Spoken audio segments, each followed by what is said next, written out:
Hi, I'm Leanne Ely. I'm a nutritionist, a New York Times best-selling author, and some people even say I'm a life coach. I started the Daily Dish Show to share my story, my truth, and my journey to vibrancy, and to inspire others to do the same. Because it's all about grit, perseverance, and finding a way despite the odds.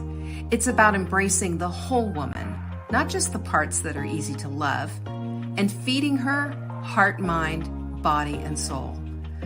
But I found that this isn't just my story, it's your story too. It's go time. This is the Daily Dish.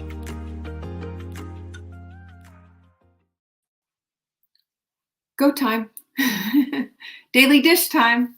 So who's here? Say hello. I'd love to say hello to you because it's Thursday and good golly, Miss Molly, we're going to have a show today, aren't we? Alice, good to have you here. And Jocelyn, already hashtagging the Hot Melt 30. Who's doing it? You know, we're getting to the end. Have you noticed that? What is I have to fix my calendar. Margot, good to have you here.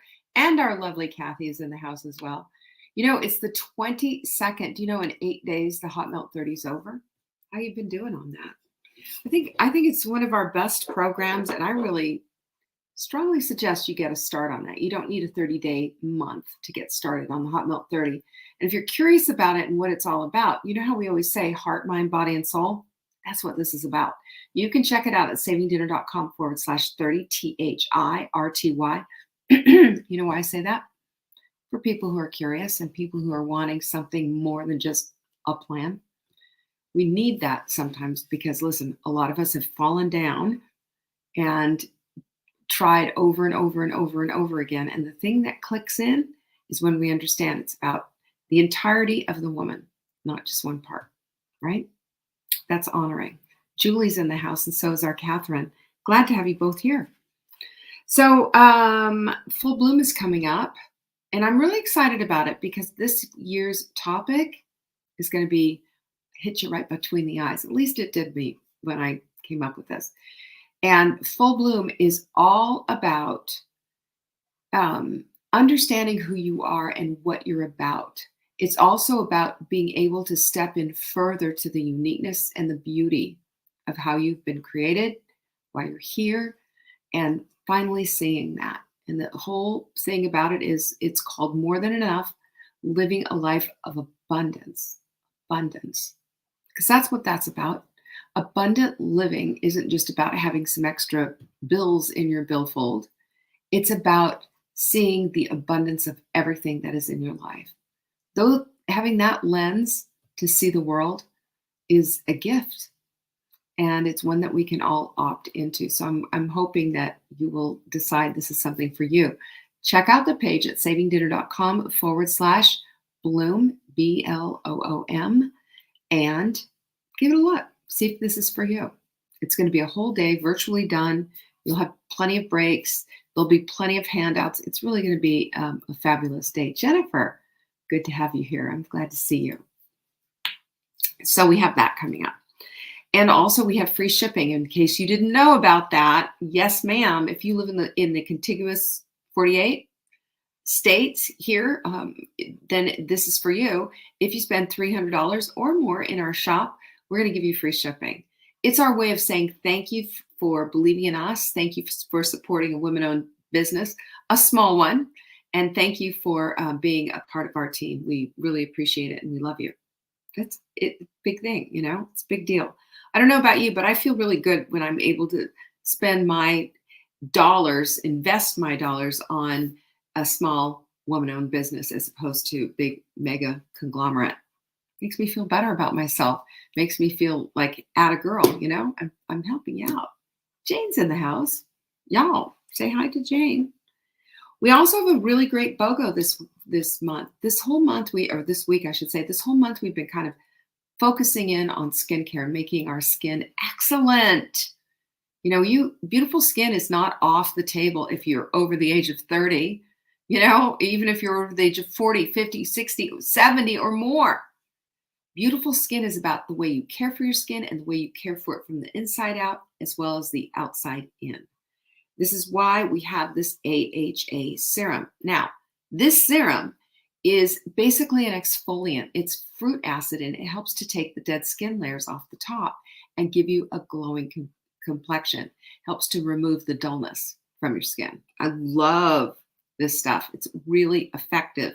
What I do is put a little deep moisture serum with it so that I can really get it into my skin. So find that at savingdinner.com/BOGO. If you buy one, we're going to give you the other one absolutely free. That cool? I like a BOGO, don't you? All right. The last thing that I have to tell you about is Crave Water. And you know what I'm holding up here? This is not a mock-up. This is it. They all came in yesterday, and every single one of those darned orders went out this morning. Gone. Crave Water is our newest thing. I am so excited about this. Crave Water is basically L-glutamine taken to the next level. Here's something that I found, which is interesting. Did you know that if it's tasty, if it's something that doesn't make people say, ugh, people are more likely to drink it? Duh. Not that L-glutamine water was really that bad, but it's a little chalky. It wasn't great. But now, with Crave Water, it's delicious. It tastes exactly like lemonade. And there's no phony flavorings in there either. That's a huge deal, you guys. Huge. There are other products out there, and they all have sucralose in them. And I'm sorry, but you know how I feel about that. So stevia, a little MCT oil, citric acid, lots of L-glutamine. What do you have? Crave Water. Crave Water. It's almost 100% pure L-glutamine, lightly flavored to taste exactly like lemonade, and we nailed it on this one. If you're interested, go to savingdinner.com/Crave Water, because I'll tell you, there is no better way to obliterate a craving practically instantly. So check it out. All right, you ready to get busy? Let's do it. First of all, the quote of the week. The quote of the week. You'll never find time for anything. If you want time, you got to make time. And, you know, I talked a little bit about that yesterday and how important it is to use a time block sheet so that you can see where your time is going. And today's show is kind of is interesting because today's show is a little mix of intuition and analysis. So, you know, keep this in mind with today's quote, because today's quote, we cannot manufacture any more than 24 hours a day. Nobody in this world can do that. We all have the same 24 hours in a day, don't we? But making time means that we are taking the opportunity to do a quick analysis on how we're spending our time. Are we spending it frivolously or are we investing it wisely? That's the question. And your time block sheet will help. That's free. It's at savingdinner.com/time. And you just use it. You know, like I said yesterday, my favorite way to use it is to print 2 copies and to take one and put, this is for real what my day looks like. This is how much time I spend on this, that, and the other thing. And then this is what an ideal day would look like. And see if I can't sort of make something out of all of those things. We all have to do that, right? If we don't look at what we're doing, you don't measure what you're doing. How do you measure the progress, right? You know that. Let's get busy. And we're going to talk today about intuition. It's one of my favorite subjects, actually. And it's often described as the ability to understand something without the need of conscious reasoning. And the reason this is so important is because this is a God-given ability inside each and every one of us. You'll often hear people say that they're an intuitive, and I don't really understand what an intuitive is, but okay, whatever. But intuition is a God-given part of who we all are. And each one of you, I know, has experienced a very highly intuitive time in your life. Have you? I have, for sure. And there's times when our intuition can be as reliable as anything, and there's other times it's not, right? And we have to be careful with intuition because there's some people who believe that, you know, God is speaking to them directly and that their intuition is always 100% correct. And that's just simply not true on this side of glory. It just doesn't happen. We don't have people like, well, there are, you know, cult leaders walking around doing that kind of stuff. But in the real world, our intuition needs to be balanced also with a little bit of analytical thinking. And there's nothing wrong with that. It's just we need to be wary of people who make these declarative statements that they know that X, Y, and Z is X. And you know what I'm talking about, though. It can get pretty precarious. And nobody is ever, going to be giving you an exact. They're never going to be 100% right 100% of the time. It just doesn't happen. This is part of our human equation, and I think we need to be honoring of that. But I also don't think we need to be ignoring our intuition. And I also don't think that intuition is necessarily the Holy Spirit, if you will. But we can be prodded along and we can be reminded of certain things. And we can also watch for synchronicity in our lives, because oftentimes that's a little knowing voice. That is oftentimes something tapping us on the shoulder and saying, pay attention to this. Pay attention to this. This is important. So keep that in mind. And so when I was thinking about intuition, I was thinking how often, I have an intuitive feeling, and how often sometimes I follow it and sometimes I don't. It just really depends. And I'm going to show you, kind of give you some steps on what you can do to develop your intuition, and also how to balance it out a little bit so that we're not, ready to go start a cult somewhere, But the first thing is that we need to understand that our intuition has a direct impact on our health and well-being. Did you know that? It's true. And this is part of your knowing. This is part of your inner strength. This is the part of you that oftentimes ends up undeveloped because we're too busy working off our brain stems, right? We're too busy working off knee-jerk reactions instead of going deep, instead of going in, instead of understanding that within there is a whole wellspring of information and value and knowing and all kinds of stuff. And it's also, I believe, where God meets us and sort of marries with us on this particular thing and helps us out. Not always, but sometimes. And I do believe too that this whole subject of intuition versus the Holy Spirit versus how does this whole thing work, that's something that each and every one of us needs to kind of sort through. And I'm saying this because I know there's a whole lot of us here who have certain beliefs, but I don't ever want to push my belief on you, nor do I think it's right that others do that to you either. It's just a matter of balance, isn't it? I hope that makes sense. So let's look at this, because sometimes, you've heard that gut feeling, or I have that inner voice, or we have this whatever. This is also, the science is saying that they think this is part of our brain processing information. Interesting. Like I said, it's in everyone's DNA. It's not just for some, it is for all. And our experience, this processing information and experiences at a subconscious level. And our subconscious, oftentimes we're just doing things in the background.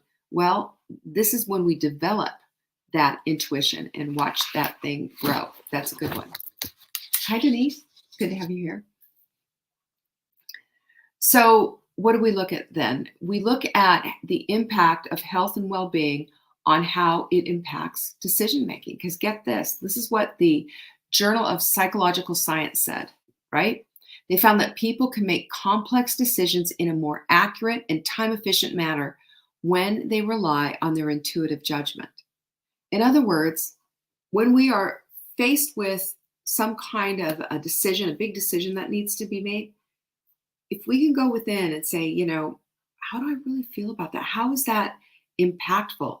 Oftentimes we'll hear a little inner voice, or we'll have a certain feeling. We'll have butterflies in our stomachs. This is why people often say that, we have a second gut, because it often acts on, our second brain is in our gut.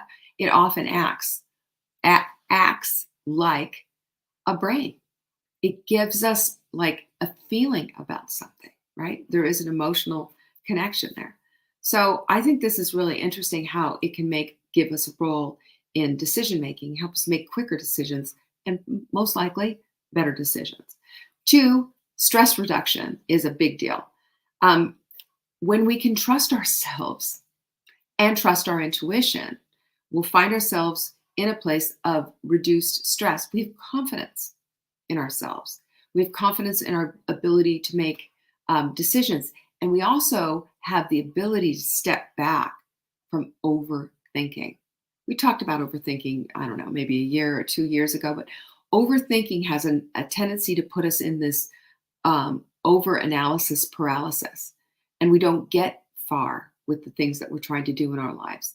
Well, if we understand that within, the strength that we have within is also attached to our intuition, is also attached to emotional intelligence, is also attached to the ability to lower stress, then we can start doing that. And that has huge impacts on mental health because we're not torturing ourselves with this back and forthness. You know what I'm talking about, right? If anybody's been in that place, it's torture. And number 3 is creativity and problem solving. I bet you knew I was going to say that, right? Well, a 2014 study published in the Creativity Research Journal found that intuitive thinking styles were positively correlated with creative problem solving. Isn't that great? I think that's really, really important because how else do we come up with these solutions? How else do we find out that everything is figure outable?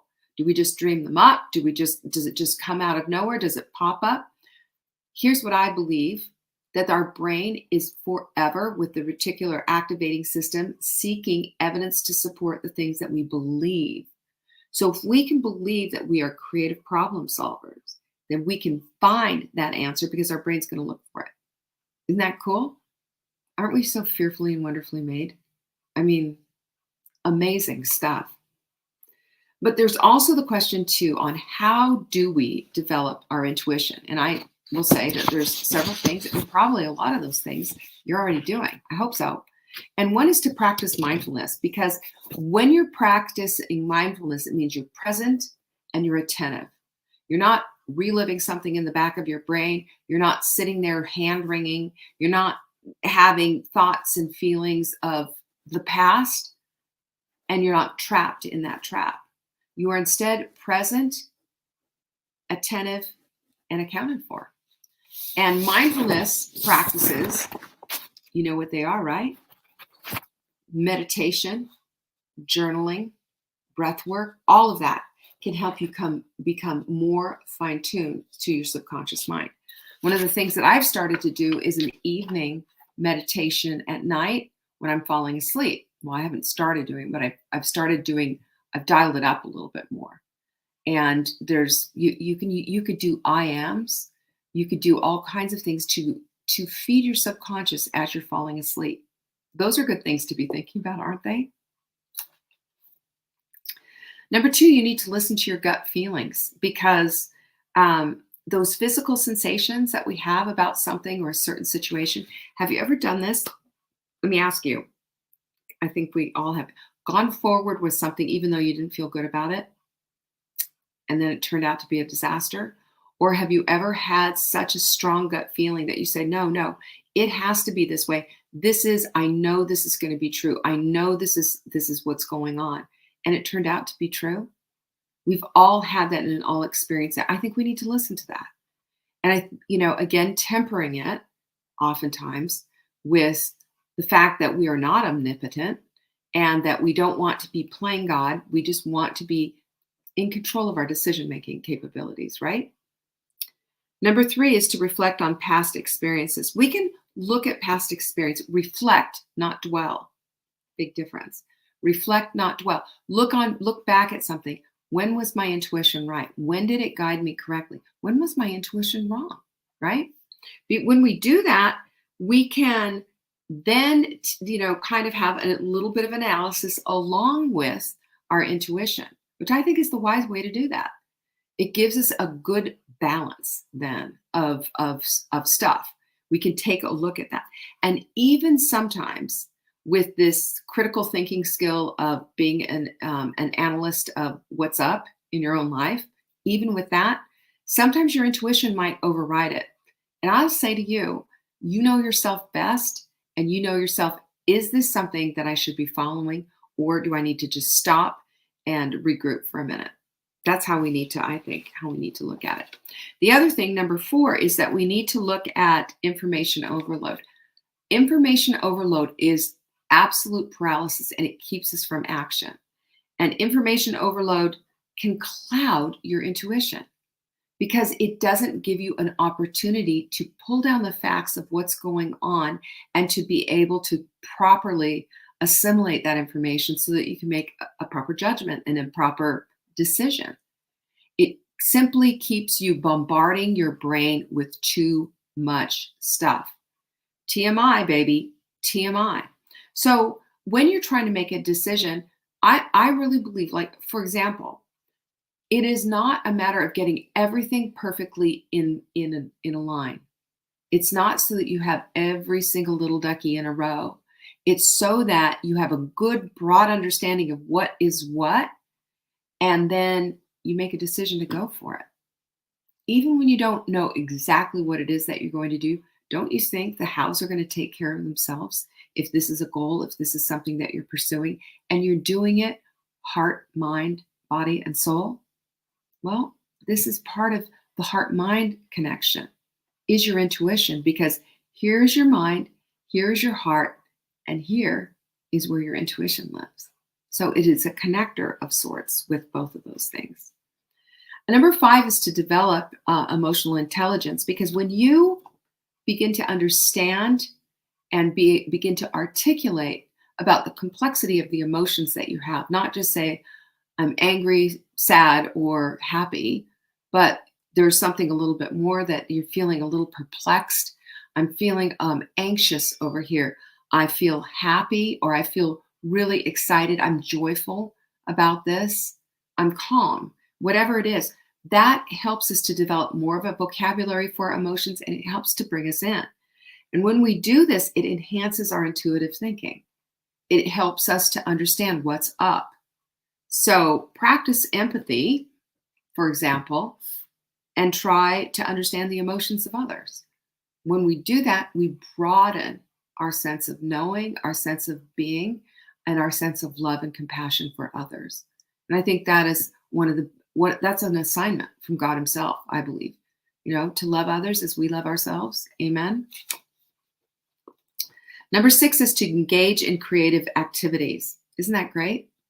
When you sit down to journal, and let me just say, your journaling is not an exercise in creativity, but sometimes it becomes that. Allow for it to be, if that's it. Sometimes you're rage writing. Have you ever done that? I've certainly done that. And sometimes you're in there and you're thinking about other things. Oh, go away. Sometimes you're thinking about things so overthinking things so much and over emoting about everything. Well, sitting down and doing a little doodle, sitting down and doing some handwork or knitting, that's going to calm everything down. And then we can start to sort a little bit, And when we sort things a little bit and put things together, this is when things get so much better for everyone. This is where you are going to notice your intuition, and you're going to start feeling clear about certain things and certain decisions. Isn't that great? And here you are doing some beautiful handwork that's going to bless someone else or bless yourself or your home. And all the while, you're working on your intuition. Number 7 is to spend time with nature. More research suggests that spending time in nature improves intuition by reducing stress and allowing the mind to focus. When we are outside, which it's been really hard. We've had a lot of rain lately. But when we're outside, we get the opportunity to allow nature to feed us, to allow the glory of God's creation to just spill right over us. Have you ever seen a sunset that's done that for you, or a sunrise? Have you ever had a time outside where you're just overwhelmed by the beauty of it all? There's plenty of places on earth to do that. I have some of that in my own backyard. Well, when we do that, we are developing our intuition as well. We are in touch with the Creator who created the creation. And number 8 is practice decision making. When we practice decision making based on our intuition and evaluating our outcomes, guess what happens? We get to see how well this is working, don't we? And that will help you to calibrate your intuitive judgments as time goes on. I like to say that we always want to keep things with hold things with a light hand. In other words, we want to be able to look at them and see, is this a good decision? Did I do the right thing? Am I doing the right thing? Am I making the right decision? That's just simply analysis. It's not hand wringing, by the way. And then we move forward. And if we say, I don't know, well, guess what you can do? That's number 9. You can seek feedback from a trusted source, from someone with whom you have a good working relationship with, and that you can trust their opinion, not somebody who puts you down, not somebody who is constantly trying to correct you or tell you or whatever, tell you off or try to be your, amateur nutritionist and telling you what to do, all those things. You know what I'm talking about. But somebody that whose judgment you trust, just say, hey, I'm going to throw this at you. What do you think about that? And when we seek feedback for this kind of a thing, oftentimes we get a confirmation that this is the right way to go. So I think it's really important that we all use intuition in our lives, that we understand it's God-given, that we understand that between God and our intuition and how that all gels and works together, that's something you need to sort and figure out, because it's not one or the other. It's really both. And the last part of it is that we need to marry our intuition with analytical thinking, because analytical thinking gives us the ability to do an analysis on how things are going. It's why we use time block sheets. It's why we look at our goals on the regular. It's why we journal, so that we can see the progress that we're making, so that we can see what it is that we're doing. And if we are going to develop our intuition, then this needs to be a part of how we do it. There you go. That's all I have for you today. Hi, Lynn and Sue. Good to see you. And Denise. Yes, I already said hello. But anyway, that is Thirsty Thursday, and we are done and dusted for the week. If you missed any of our announcements, you can always find them at savingdinner.com/announcements. And don't forget, on Monday, we're going to be back for more motivation. You ready for that? Peace be with you. Take care, and I will see you on Monday. Bye-bye. Thank you for joining me today. You can find me on TikTok for daily tips to help support your most vibrant life. And remember, you are the author of your own story. Until next time.